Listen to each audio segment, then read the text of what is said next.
penyakit-penyakit lisan. Nah, ini lisan ini Pak, anggota tubuh yang tak bertulang, tapi ngeri Pak, dosanya itu ngeri-ngeri. Lisan itu, kata beliau, afatuhu katsirah mutanawwi'ah, walaha fil qalbi halawah, walaha bawa'ith min at-tab'. Penyakit lisan banyak dan bermacam-macam. Dan penyakit lisan ini terkadang terasa manis di hati. Dan pendorongnya juga terkadang dari tabiat manusia itu sendiri, Pak. Apa tabiat manusia, Pak? Manusia itu, ya, kenapa sih ada orang suka gibahin orang? Karena merasa dirinya apa? Lebih. Dan tabiat manusia terkadang begitu, merasa dirinya apa? Lebih, sehingga merasa dirinya lebih, suka ngomongin orang, gibahin orang, jelek-jelekin orang. Makanya ketika Allah menyebutkan tentang ayat gibah, apa kata Allah, Pak? La yaskhar qaumun min qaumin asa ay yakunu khairan minhum. Janganlah suatu kaum mengolok-olok kaum yang lain, boleh jadi kaum yang diolok-olok lebih baik daripada kaum yang mengolok-olok. Lihat, Allah mengatakan begitu. Boleh jadi yang diolok-olok itu lebih baik daripada yang apa? Mengolok-olok. Kata beliau, wala najata min khatariha illa bisamt. Dan tidak ada jalan keselamatan dari bahaya lisan kecuali dengan diam. Falnadhkur awalan fadilatas samt. Kita akan sebutkan dulu apa keutamaan diam. Semanatba'uhu bidzikril afat mufassalah insyaallah. Kemudian kita akan sebutkan apa penyakit-penyakit dan bahaya-bahaya lisan secara terperinci insyaallah, kata beliau. I'lam anna samta yajma'ul himmah wa yufarrighul fikr. Ketahuilah, kata beliau, diam itu bisa mengumpulkan semangat, keinginan, dan cita-cita, Pak. Dan ya, bisa menyebabkan pikiran kita lebih jernih. Orang yang banyak diam itu, Pak, biasanya akan banyak berpikir. Tapi kalau pikirannya kepada yang enggak-enggak, ya percuma. Diem aja mikirin apaan coba. Kalau mikirinnya tentang ayat Al-Quran, hadis Nabi, tentang ilmu yang bermanfaat, wah Masya Allah, cungin jempol. Iya. Makanya orang yang diam pasti tidak, pikirannya akan berjalan. Tetap manusia itu tidak bisa diam, Pak.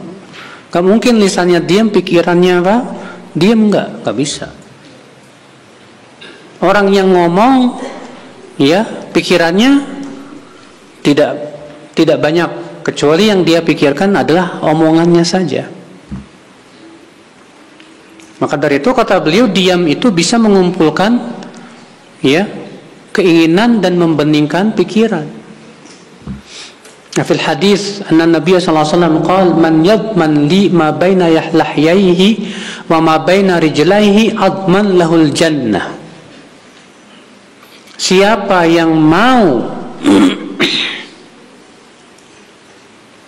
menjamin untukku yang ada di antara dua jenggotnya, maksudnya mulut, lisan, dan di antara dua selangkangannya itu kemaluan, maka aku akan jamin ia dengan surga, dengan jannah. Artinya kalau kita bisa menjamin, Pak, lisan kita selalu berucap kebaikan, dan kita bisa menjamin kemaluan kita, maka Allah akan jamin kita dengan surga. Masya Allah, ini jaminannya luar biasa ini, Pak. Bukan jaminan rumah di real estate, bukan. Bukan jaminan mobil yang mewah, bukan, kecil itu semua, Pak. Jaminannya jannah, surga. Karena memang menjaga lisan dan kemaluan itu tidak mudah, saudaraku. Berat, ya akhwal Islam. Iya. Ikhwat Islam, saudaraku seiman. Wa fi haditsin akhar, la yastaqimu imanu 'abdin hatta yastaqima qalbuhu, wa la yastaqimu qalbuhu hatta yastaqima lisanuhu. Sebutkan dalam hadis, iman seseorang tidak akan lurus sampai hatinya lurus, dan hati seseorang tidak akan lurus sampai lisannya lurus. Lihat, kalau lisannya lurus, hatinya lurus. Kalau lisannya bengkok, hatinya apa? Bengkok. Dan ini hadis walaupun di dalam sanadnya ada perawi yang lemah, tapi hadis ini menjadi hasan karena ada banyak hadis-hadis yang menguatkannya, Pak. Di antaranya hadis bahwa setiap paginya kata Rasulullah, a'dha'ul insan tukafirul lisan. Anggota tubuh manusia itu mewanti-wanti lisan, Pak. Apa kata anggota tubuh? Ittaqillaha fina, hai lisan, bertakwalah kamu terhadap kami. In istaqamta istaqamna, wa in i'wajajta i'wajajna. Kalau kamu hai lisan lurus, kami akan lurus. Dan kalau kamu bengkok, kami juga akan apa? Bengkok. Dan ini dikuatkan oleh firman Allah, Pak. Ya ayyuhallazina amanu taqullaha wa qulu qawlan sadida yuslih lakum a'malakum wa yaghfir lakum dzunubakum. Hai orang-orang yang beriman, bertakwalah kalian kepada Allah dan ucapkan kata-kata yang lurus, sadid, yang tepat. Apa balasannya, Pak? Yuslih lakum a'malakum, Allah akan perbaiki amalmu. Wa yaghfir lakum dzunubakum, dan Allah ampuni dosamu. Lihat, di sini Allah mengatakan bahwa jika kamu tidak mengucapkan kecuali yang baik-baik saja, Allah akan perbaiki amalmu. Berarti lisan ini sangat berpengaruh kepada kebaikan amal, nggak, Pak? Pengaruh banget, Pak. Makanya Sufyan bin Uyainah berkata, aku melihat orang yang lisannya tidak bisa dijaga, amalannya pun nggak terjaga. Amalannya nggak terjaga. Antum lihat aja, secara kenyataannya, Pak. Orang yang kalau ngomong tuh suka ceplas-ceplos saja. Antum melihat amalnya juga biasanya nggak terjaga, Pak. Itu ada sinkron, Pak. Ada hubungan antara lisan dengan amalan perbuatan. Ikhwata Islam, saudaraku seiman. Makanya dalam hadis ini Nabi mengatakan, iman seorang hamba tidak akan lurus sampai hatinya apa? Lurus. Dan hati tidak akan lurus sampai lisannya apa? Lurus. Maka berarti siapa di antara kita yang ingin hatinya lurus, hendaknya dia menjaga apa? Lisan. Di zaman sekarang masalahnya banyak orang yang lisannya diem, Pak, tapi jempolnya, Pak, jempolnya yang ngomong itu, Pak, di HP itu, Pak. Iya. Allahul musta'an. Fi hadits Mu'adz fi akhirih kufa 'alaika hadha. Faqultu ya Rasulullah inna la mu'akhaduna bima natakallamu bih. Qala saqilatka ummuka ya Mu'adz. Wa hal yukabbu an-nas fi an-nari 'ala wujuhihim aw qala 'ala manakhirihim illa hasaidu alsiyatihim. Wahal yakubun nasa fin nari ala wujuhim aw qala ala manakhirihim illa hasaidu alsinatihim. Dalam hadis Mu'adz bin Jabal yang panjang, Pak, Rasulullah SAW mengajarkan kepada Mu'adz apa, Pak? Yang pertama, Rasulullah mengajarkan tentang pintu-pintu kebaikan. Kata Rasulullah, maukah aku ajarkan kepada kamu pintu-pintu kebaikan, hai Mu'adz? Mau ya Rasulullah. Apa itu? Puasa, sedekah, ya, dan sholat malam. Ini 3 pintu kebaikan. Setelah itu Rasulullah bersabda lagi, maukah aku ajarkan kepadamu tentang kepala urusan,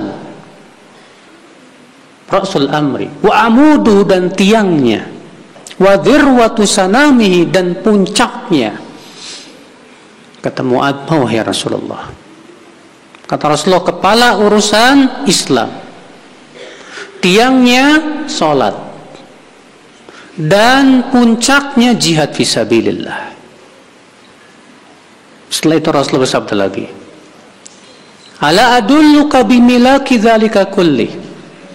Maukah wahai Mu'adz aku tunjukkan kepada kunci semua itu? Masya Allah, kuncinya Pak. Nabi menyebutkan kuncinya. Setelah diajarkan tentang pintu-pintu kebaikan, diajarkan tentang kepala urusan tiangnya dan puncaknya, maka Rasulullah mengatakan, mau enggak aku beritahukan kuncinya? Kuncinya loh Pak. Kata Mu'adz, mau ya Rasulullah. Apa kata Rasulullah? Dia pun memegang lidahnya dan berkata, kuffa alaika hadza, tahan ini. Ternyata kuncinya di sini Pak. Subhanallah.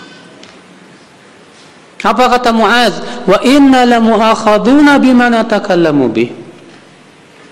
Apakah kami wahai Rasulullah akan disiksa disebabkan oleh ucapan lisan-lisan kami? Kata Rasulullah, thaqilatka ummuka ya Mu'adz. Bagaimana kamu ini hai Mu'adz? Berapa banyak manusia yang ditelungkupkan dalam api neraka akibat daripada lisan-lisan mereka. Subhanallah. Ngeri Pak. Iya.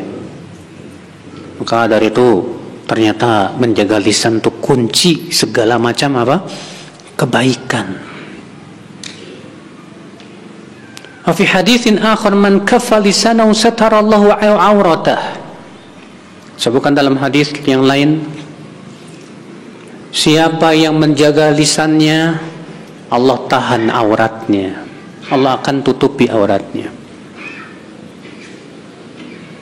Orang Pak, kalau banyak ngomong, bahkan terkadang berbicara dalam ilmu yang tidak dia kuasai, orang pasti akan apa?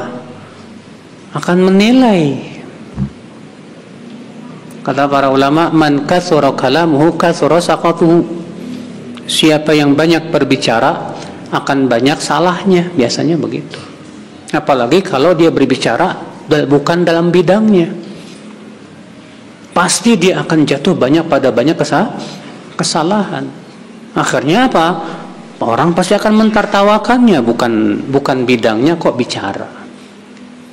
Akhirnya banyak kesalahannya saudaraku sekalian.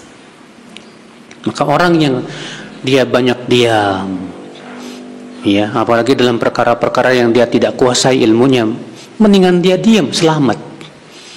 Maka pada waktu itu Allah akan tutupi dia, Pak. Allah akan pelihara. Ya. Wa qala Ibnu Mas'udin ma syai'un ahwaj ila tuli sijnin min lisani. Tidak ada anggota tubuh, kata Ibnu Mas'ud, yang paling berhak untuk dipenjara kecuali dari lisan. Anggota tubuh kita yang paling berhak untuk dipenjara ini lisan, ya, Pak. Karena bahayanya ngeri sekali, Pak.